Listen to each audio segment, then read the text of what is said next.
Bailey Ober giveth, and Bailey Ober taketh away. And today, Bailey Ober gave up long ball after long ball after long ball. Let's talk about it on the Twinkie Town Tavern.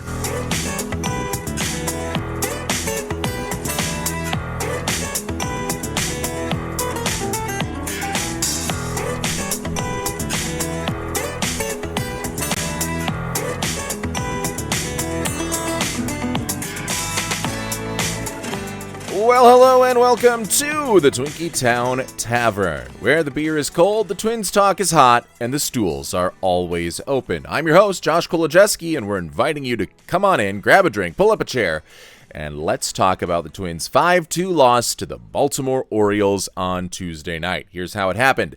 Bad Bailey Ober began to rear his ugly head again, this time on a Tuesday night in the Twin Cities. Second pitch of the game is roped to right for a Gunnar Henderson single, and 3 pitches later, Pete Alonso homers to give Baltimore a 2-0 lead. Ober labored throughout the rest of the first inning, but he was able to strand 2 runners on base. Top of the second, though, didn't go much better. Yoel Pozo singles, and then Henderson homers, and all of a sudden the O's are up 4. Minnesota loads the bases with nobody out in the next half inning, but Alan Roden kills the rally with an RBI groundout, and the Twins get just 1. In the third, Ober gives up another meatball, his third in as many innings, with Christian Encarnacion Strand taking him deep.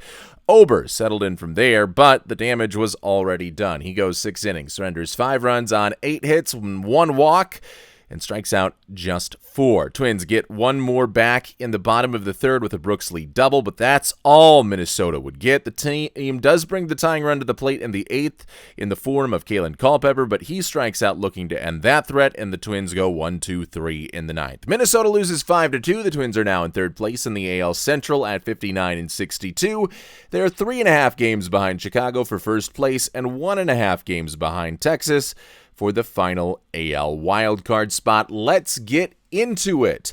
Thanks for joining us here on the Twinkie Town Tavern. We are a part of the Grey Duck Sports Network. Go ahead and give us a follow, a subscribe, a like on wherever you listen to your podcasts and on our YouTube and Twitter and TikTok social media platforms. We are at Grey Duck Sports on both YouTube and Twitter.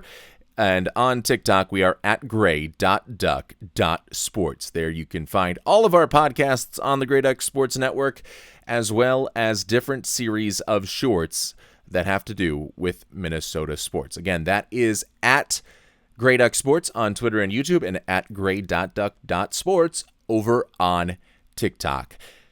Well, on Monday, it was the Dean Kramer revenge game, and I guess today you could call it the Yennier Cano and Christian Encarnacion Strand revenge game. Cano did play with the Minnesota Twins Major League Club. Encarnacion Strand was just a member of the farm system before Minnesota traded him at the 2022 deadline. A cautionary tale, perhaps, in what buying can do to a team if you get too in over your own head. The 2022 Twins did just that and ended up being worse for it. For their farm system, thankfully, they were able to restock it pretty quickly. But Christian Encarnacion Strand, at least on this night, getting the last laugh against the team that originally drafted him. It was the Cano and Encarnacion Strand revenge tour, as we've gone now back-to-back with blow by blow in this now evened-up series at 1 apiece with revenge games, with Minnesota getting the advantage on Monday, and of course Baltimore getting it with a couple of guys on Tuesday night. But the main story of this game is not the revenge narrative that we can, probably find in any single game that any team in Major League Baseball plays against any other team. I'm sure that there are connections from one player to the opponent organization in basically every single matchup that you could possibly think of. So let's get into the real nitty-gritty of this game, and the main issue was Bailey Ober. Bad Bailey Ober night, and yes, this is what you kind of just have to deal with if you are going to have Bailey Ober take up a spot in your rotation. It's good to have him in your rotation, at least during the regular season, because he is so good at eating innings. Even when he gives up a lot of runs, it's typically because his command isn't working, and his pitches are just not having the same movement that he is typically used to, which is minimal in the first place, even on his best night, but obviously much worse on his worst nights, which tonight was one of. And when you are having no command, no movement, that means batters are swinging early in counts and getting meatballs to hit early in counts and making sure that they are putting those meatballs over the fence. Two sides of that coin. One is obviously you're giving up a lot of runs. That's bad. The other is not really good, but more of a silver lining, is that you can continue to eat innings because you're giving up the hits early on and at bats, and it's not this long process or labor process in order to get out of innings. Even in the first inning, in which Bailey Ober got 2 outs after the single and the home run, then allowed 2 more runners on before finally retiring the side, that was not something that did an exponential amount of damage to Bailey Ober's pitch count. He was still able to get through 6 innings despite having a really bad night. So for the regular season, you take that because you're also going to get good Bailey Ober nights when his command is in the right place. Again, his stuff is not going to be there really ever, but if his command is working and he's hitting his spots, then, it is a decent pitcher. He becomes a decent pitcher, not like an otherworldly type of guy, but a guy that can give you a quality start that night. 7 innings, 3 runs, eat the innings, put yourself in line for a potential win, and put the team in line, obviously, for a win. Give his team a chance to win. That's all you can ask from your starting pitcher, specifically during the regular season. So you'll take those good nights, but that means you'll have to live with the bad nights, and today was bad. Giving up 3 home runs, 1 in each of the first 3 innings, is not quite what you were looking for after getting some momentum with the win against Baltimore 9-3 the night before. You are looking to take this series against a team that has very little life left when it comes to their playoff chances, try to step on their throats, and Bailey Ober was not able to do it. He saved his worst stuff of the year for the worst possible time. And the main issue in this game was too many changeups from the tall, lanky, right-handed pitcher. The changeups have some decent movement. I'm not sure that it is Bailey Ober's best pitch, but I understand why he uses it so much because, especially when he is going up against an opposite-handed hitter, it can tail away from them pretty nicely. And he tried to do that to Gunnar Henderson, but he left it too much over the plate. And then he tried to go same-handed changeup to a same-handed batter, and that one was to Christian Encarnacion Strand, and that one was also left over the plate. And then there were a lot of changeups that he probably got away with that were up in the zone. When you are throwing that changeup with a little bit of movement, but still not an exorbitant amount of movement, if you are throwing that pitch up in the zone, you're not really helping your cause in any way whatsoever. You are giving the batter an 82-mile-per-hour meatball to put over the fence. And now the ones that Baltimore did put over the fence were lower in the zone, but you want those changeups to be beneath the zone if you are Bailey Ober. And he just was not able to accomplish that for Minnesota. It was a complete lack of command on his changeup specifically that really led to the damage that Baltimore was able to do. He gave Baltimore a lot to hit, and when you are hanging those changeups and leaving them out over the plate, it is just like batting practice for these major league hitters. And Pete Alonso, Gunnar Henderson, and Christian Encarnacion Strand all took full advantage. Now, Alonso's home run was on a fastball, not a changeup, but Henderson's and Encarnacion Strand's were both on those changeups left over the plate. And when you are not having the command of that pitch, you just have to ditch it. And you have to figure that out early on in your start, or maybe even during your bullpen session before the game, that, hey, I just do not have the execution that I want on this changeup. Maybe the stuff is still there, but I can't put it exactly where I want to put it. I am going to not completely abandon it, but throw it less regularly in this one start. Bailey Ober should know that. Bailey Ober did not do that. He continued to stick with the changeup, and it continued, especially early on in this game, to get hit hard all throughout this start. So he loses his 4th game of the season. And again, this is just something that you're going to have to live with. You just want him to be able to limit the damage by, again, using the pitch that is giving him some trouble, that is tougher to execute on any given night for whatever reason, putting that pitch a little bit more in your back pocket and saving it for a rainy day instead of using it when the command just is not there. But we'll still take it. The question is, well, for the regular season at least, the question is then, how much faith do you have in Bailey Ober if this Minnesota Twins team is able to make the postseason? Now, we talked about yesterday, if this Twins team is in a 3-game wildcard series, it would probably be Joe Ryan, assuming health, into either Taj Bradley or Dean Kramer, and then whoever didn't go in Game 2 would get Game 3. Those are your 3 starting pitchers, but it is very rare in modern baseball, in current-day baseball, for a team to go with a 3-man rotation throughout the playoffs. Maybe you have the 3-man rotation and then a bullpen day, but gone are the days of CC Sabathia, AJ Burnett, and Phil Hughes, for example, and then turning it back up to Sabathia, Burnett, and Hughes, and then taking that all the way to a World Series title in 2009, like the Yankees were able to do with that 3-man rotation. They had success with it, but you're forcing guys to pitch on much shorter rest, so more teams than not have opted to go with a 4-man rotation, and if not a 4-man rotation, then a 3-man rotation that includes a bullpen game in order for pitchers to mostly pitch on the same sort of rest that they did in the regular season.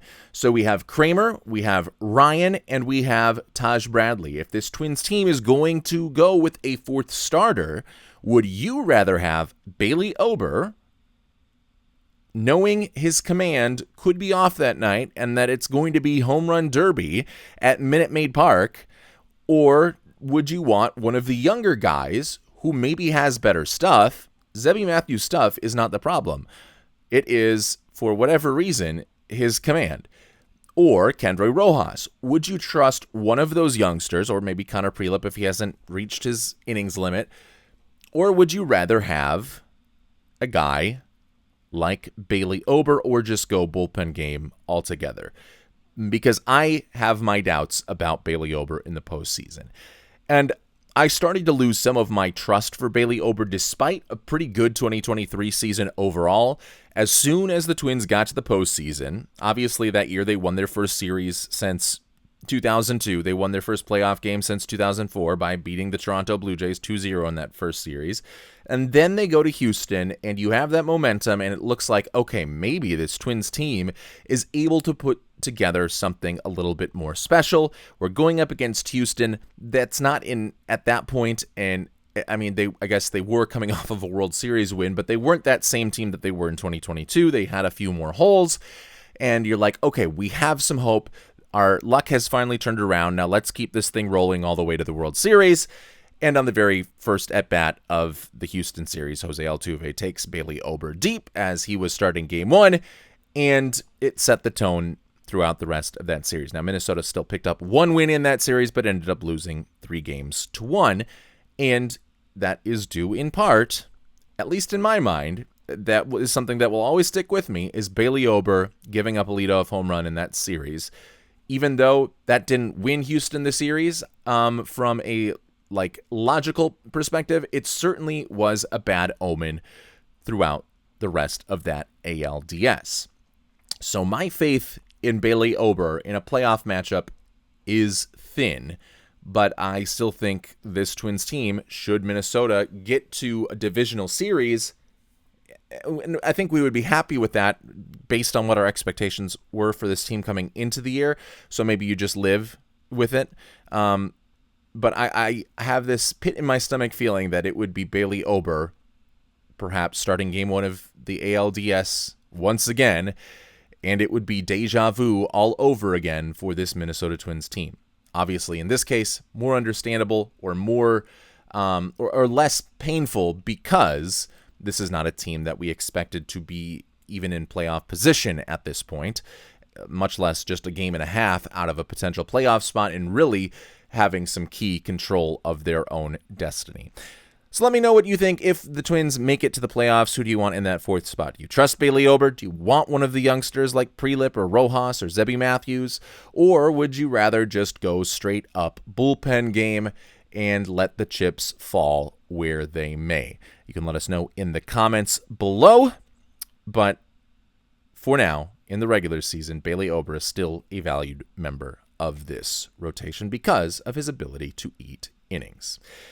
Next point from this game is that Kalen Culpepper is kind of showing us the second side of the coin that we talked about yesterday.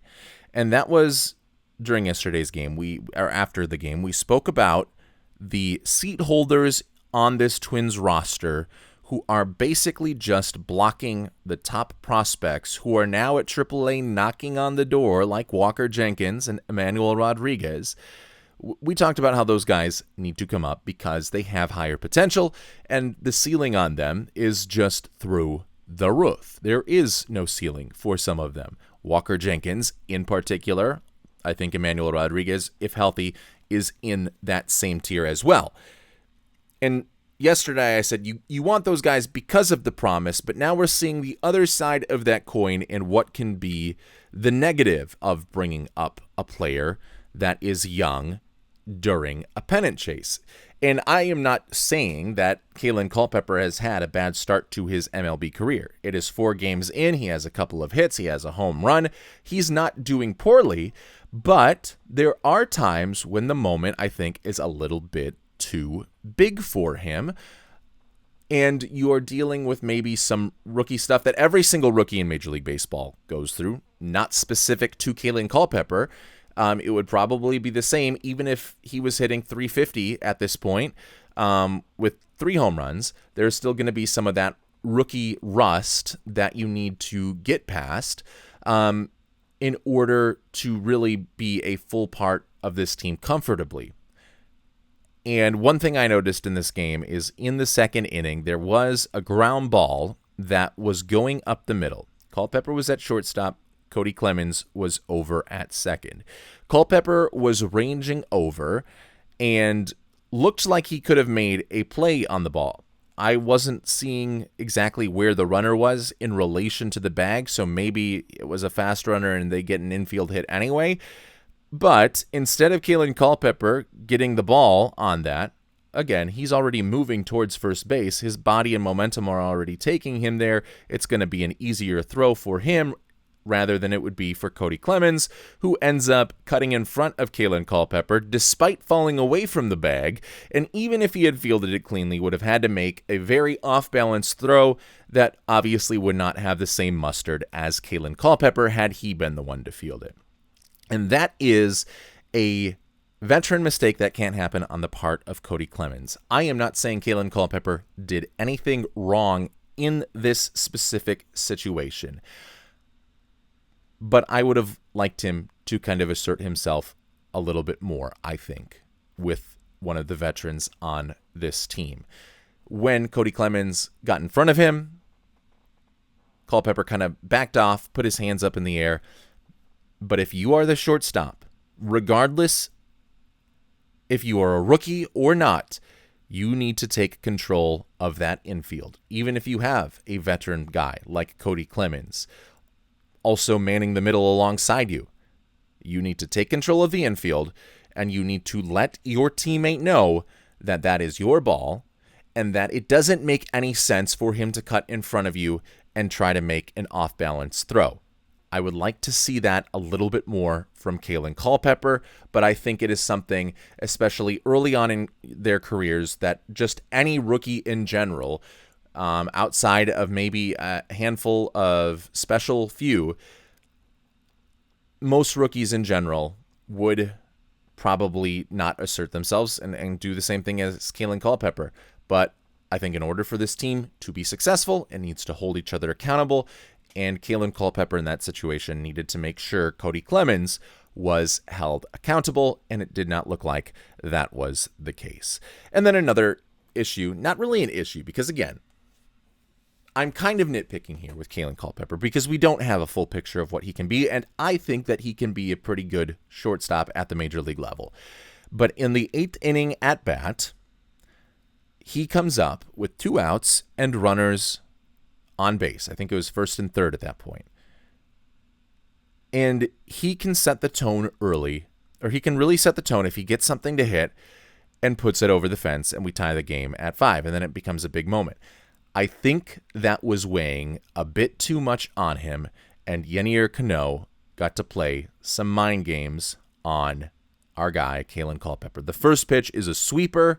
He knows that Culpepper is looking for something to hit, and he throws him a sweeper outside of the zone that Culpepper has to chase and has no chance of hitting. But at first, out of the hand, it looks enticing because it looks like it's going to stay in the zone, and Yennier Cano kind of just toys with Kalen Culpepper. And Culpepper, to his credit, fought back, got the count full, fouled off a pitch to keep the at-bat going, stayed alive, and then didn't get the pitch that he was looking for. It was a changeup or maybe a splitter. I can't remember what exactly the box score called it, but it just kisses the bottom of the zone. Culpepper lays off because he is looking for something a little bit high, maybe forgets that it's 3-2 in that situation, and gets struck out looking. And I think that is not a, that is a tip your cap to Yennier Cano based on how he battled throughout that at-bat and how he was able to, with just more experience of how to attack young hitters, he was able to take full advantage of it. I'm not blaming Kalen Culpepper and saying he absolutely should have come through during that at-bat. I am saying we are seeing the other side of the coin. We are seeing the cautionary tale when we talk about bringing up young hitters, young prospects, especially during the home stretch of a playoff race, is that good veteran pitchers, regardless of how good of a hitter the youngster is, good veteran pitchers are going to have an advantage, especially relievers, against rookies during those big moments because of their experience. Pitcher's already a very cerebral position, and now you have the aged experience and more major league experience that you can take full advantage of against younger hitters and kind of almost give yourself a free pass at times to work around trouble when it is a rookie hitter that comes up. So, Kalen Culpepper doing a good job, but the stuff from tonight's game is a cautionary tale of why perhaps last night I shouldn't have been so bullish in saying if you call up these prospects, they will 100% hit and they will 100% get this Minnesota Twins team into the playoffs. There are two sides of that coin, and the other side is that youth in general, not specific to Kalen Culpepper, again, he is just the example of this for tonight's purpose, youth can be taken advantage of at the major league level during the home stretch of the season by older, wiser, more experienced players. And I think we saw that tonight come out and play in full effect. But saying that, I still think it's time to bring up Walker Jenkins for sure, and then one of Emmanuel Rodriguez, Gabriel Gonzalez, Henry Mendez. I think it is time because right now, the corner outfield is a complete and utter black hole. And it really doesn't matter who you put out there. Ryan Kreidler, Trevor Larnach, Austin Martin. Bring Matt Wallner back up from St. Paul, and I'm sure he would perform even worse than all of them. Alan Rodin. The corner outfield over the last couple of weeks has been a complete and utter disaster. Not only are you dealing with guys that are, outside of Austin Martin, not the fleetest of foot and not the best defenders. Austin Martin is fast. He's not a great outfield defender. None of them have great arms as outfielders. And they're all hitting at a putrid level. Alan Rodin right now this season. One of the two guys alongside Kendry Rojas that was involved in the Louis Varland and Ty France deal with Toronto at the 2025 deadline. I think I have seen about enough of Alan Rodin. And it's, for me, it is difficult to say because I have a tendency to lean more towards the advanced stats than just what the eye test would tell you. And right now, the surface level stats are awful. 190 hitting for Alan Rodin, 491 OPS. Unacceptable numbers to have at the major league level and to have a job for as long as Alan Rodin has had a job on this Minnesota Twins team. But with that, the caveat is that the peripheral numbers are decent, and the peripheral numbers would project Rodin to be an above average, slightly above average hitter the rest of the way. But I don't think that makes up for the lack of defense that he provides for you in the corner. I still think that gives you a pretty baseline level replacement player, even if his surface level numbers meet where his under the hood numbers are supposed to be. And B, I just don't trust it. Like, I will more often than not trust the advanced metrics more so than what I see on the field. But every single time, completely anecdotally, and a complete betrayal of my analytics background, I just feel like Alan Rodin is grounding out, putting weak contact on the ball, although he has a higher rate than average of hard contact at the major league level. But it seems like it's ground ball, even though his ground ball rate is lower than the rest of Major League Baseball. And strikeout, even though his whiff rate is very, very good so far this season among even non-qualified players, of which he is one, according to Baseball Savant. It seems like what I'm seeing on the field is not matching up what the numbers are telling me, and in this case, I'm going to let my eyes play tricks on me, because it just seems to be that Alan Rodin is more towards the 190 hitter that we are seeing through the actual results, and not the 332 expected weighted on base average hitter that the advanced metrics would tell you he should be based on his swing profile and the other surrounding second level, third level metrics. So Alan Rodin, don't want to see him. Maybe next year, but not for the rest of this season. And then Trevor Larnach, I'm not going to be as rash and say I want to completely get rid of Trevor Larnach, but he is starting to regress. And I didn't mention him among the players that I think are seat holders because he had had such a good season.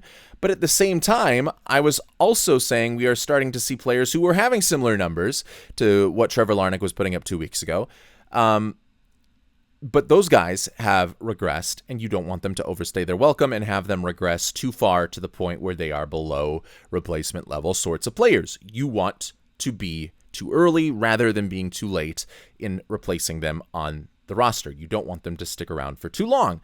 And so for me to fairly use that same standard throughout the Twins roster, I would have to then apply it to Trevor Larnach, because it seems like he could be in the first or second stage of regression here at the end of the season in August, because in his last 12 games, he is hitting just 4 of 37 with a 108 batting average. A black hole at the plate. And he is probably the worst corner outfielder that the Twins regularly employ, that they is currently on their 26-man active roster. So I would also, while I'm not completely advocating for it, I could see the purpose in sending Trevor Larnach down to AAA, or at least replacing him as a starter for Walker Jenkins, Gabriel Gonzalez, Henry Mendez, or Emmanuel Rodriguez. And again, Walker Jenkins for sure to replace Alan Rodin, and then maybe Emmanuel Rodriguez, and if not him, Gabriel Gonzalez. I think Henry Mendez would be my fourth choice on that list, and would only be there if Rodriguez and Gonzalez are both injured. But those guys need to have their at-bats replaced as we hit the home stretch of the season. We are still in a place where we are in playoff position. Yes, we are 3.5 games out of first. Yes, we are behind the Detroit Tigers suddenly, somehow. But there is a key stretch of games at the end of August and into September where we have a home series and a road series against the White Sox, and we have a home series and a road series against the Tigers in succession. It goes like White Sox, Tigers, White Sox, Tigers. Home, home, away, away, or something like that. I don't know if that's the exact thing, but that's kind of what it is. And then Cleveland even right after that, and that is the rest of the opportunities that you have against the AL Central. So you are in striking distance, and you really do control your own destiny. And, oh yeah, you end the season with 3 games against Texas, who you're currently chasing in the wild card race. And obviously a lot can change between then and now, but even if you have trouble keeping pace in the division during that key stretch of 15 games, end of August, early September, then you still have one last shot to at least, perhaps, make a run at the wild card with 3 games against the Texas Rangers to end the regular season. So you don't want to overreact to losses like these, or even losses against Milwaukee or Kansas City from a week ago, because the Twins still are in a good position schedule-wise and in a good position standings-wise the rest of the way. But at the same time, every win that you can get until that 15-game stretch is going to put you in a better position and give you a bigger margin of error once you do, in fact, hit that 15-game stretch. So all that to say is that we are hoping that the Twins can take the rubber match here on Wednesday morning. They will take on the Baltimore Orioles for the final time during this regular season. It will be Shane Baz going for Baltimore, and Zebby Matthews will be taking the mound for your Minnesota Twins. Baz is 4-11 with a 3.76 ERA, 120 strikeouts. You might remember he is one of the guys that when Pablo Lopez went out during our first show for the season, I said I would be interested in the Twins trying to acquire him as a replacement arm in the rotation. They really didn't end up using anybody to replace him outside of internal candidates. Meanwhile, Zebby Matthews, 5-8, 5.23 ERA, and 73 strikeouts. So numbers advantage on the surface level, it would go to Baltimore, but let's see if the Twins can pull a rabbit out of their hat and win this series over the Orioles and continue to get back in the driver's seat as they work closer and closer, hopefully, to a postseason spot. And that is all that we have for you for the Twins Talk tonight. Thanks for pulling up a stool and joining in on the conversation of the Twinkie Town Tavern. We'll see you here after the next one. Go Twins!